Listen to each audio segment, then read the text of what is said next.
Kalau MK menolak, itu apa konsekuensinya? Kalau MK menerima, itu apa konsekuensinya? Kalau seandainya benar, terus kemudian Gibran akan menjadi calon wakil presiden dari Prabowo Subianto, dengan kemungkinan untuk menang pemilu itu sangat besar. Prabowo berumur 72 tahun, harus kita akui, punya keterbatasan kesehatan.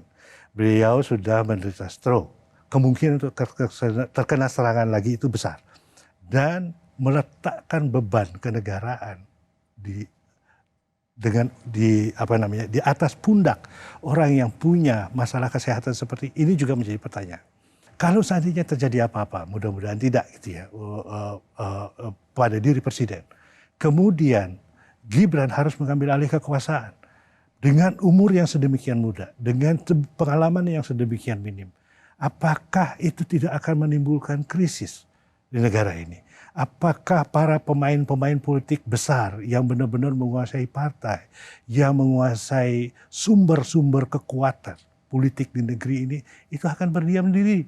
Tapi di other way around atau dalam konteks sebaliknya, bagi para pendukung Presiden Jokowi melihat bahwa ya malah bagus, berarti betul-betul legasinya Presiden Jokowi akan diteruskan oleh putranya sebagai presiden. Apakah dia akan bisa memerintah? Masuknya Prabowo ke kabinet Presiden Jokowi adalah matinya oposisi.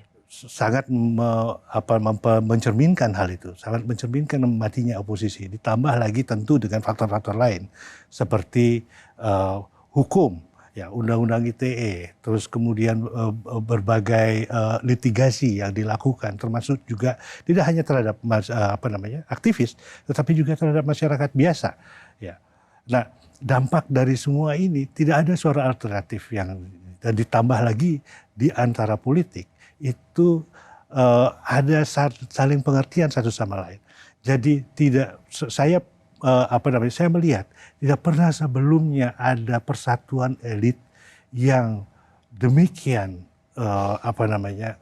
eratnya dalam politik Indonesia, bahkan pada zaman Orde Baru persatuan elit itu terjadi karena memakai senjata.